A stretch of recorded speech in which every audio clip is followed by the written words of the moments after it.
Violence generates violence, and there is no way it can be a solution, especially towards the nearest and dearest. Hello everyone, my today's topic is domestic violence in rural and urban areas in Kazakhstan is a serious issue.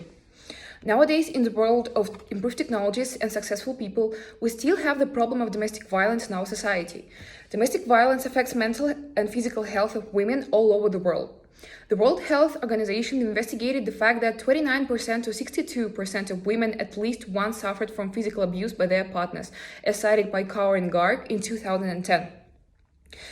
Domestic violence is a more running issue in developing countries such as Kazakhstan, where the low levels of industrialization, economic and political institutions, and also human development index in general bring a negative effect, which plays a significant role in certain communities' life and men's behavior.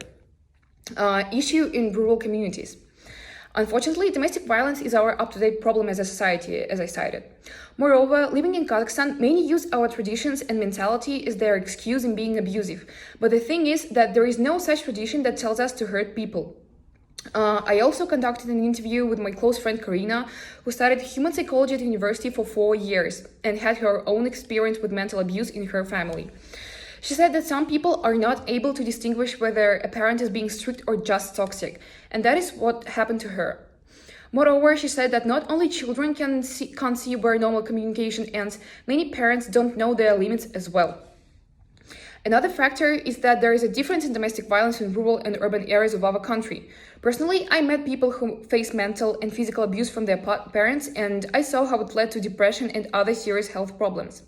And in the future, these people are supposed to be parents too. But the question is, will they be able to treat their children with love and patience?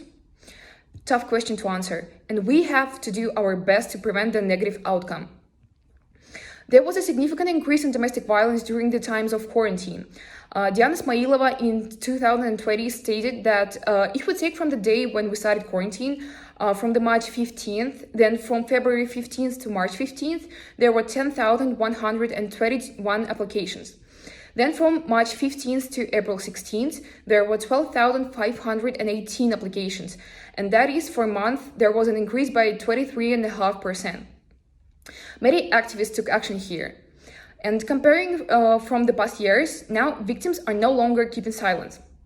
Although they're still afraid of confessing, but with the help of internet and social websites, it got way easier to help and spread your unhappy story. The bad side of it all is that our law doesn't take serious measures towards domestic violence. That's why people feel so insecure.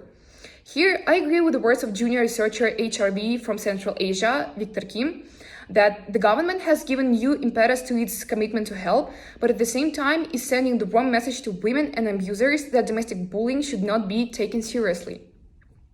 In rural communities, women tend to think about domestic violence as something common. A recent study that was conducted in rural areas in Kazakhstan showed that out of 72 participants, 30 of them experienced physical and verbal abuse from their husbands, as cited by Kim in 2020. The most significant problem is the lack of education and unconsciousness of behavior. Men from rural communities don't know the right solutions to find connection with their wives and daughters. They resort to violence, which is in turn displays the weaknesses of a person's character and mindset also. Kurbanova Tmiriz in 2011 stated that rural women have difficulties getting help due to the insufficient amount of services that can provide protection. Moreover, they experience problems with accessing to such programs by the reason of their geographic distance and isolation. Moving further, Euler and Trenchant in 2012 stated that women from urban areas in Kazakhstan are vulnerable to violence too. Almost 40% of girls from the age of 17 experience violence from their brothers and fathers at least once, where psychological abuse was the most common.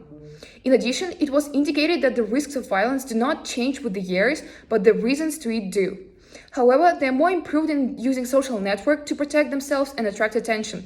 They try to defend themselves this way. In general, internet helps the victims of abuse to share their stories and signal for their emergency help. To sum up everything that has been stated so far, I want to say that the problem of domestic violence is our common issue. The biggest fear is that victims of abuse tend to keep silence, and we have to help them in raising their voices.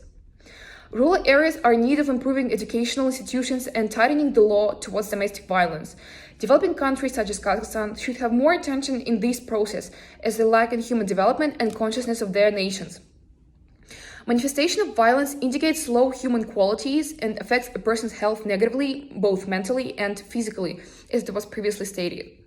If humanity wants to develop, we should pay more attention to human behavior rather than technologies right now. Moreover, we need to show our initiative to places where such problems as domestic violence are in a more severe stage.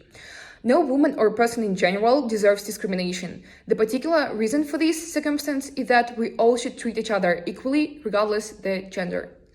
Thanks everyone for listening. That is all.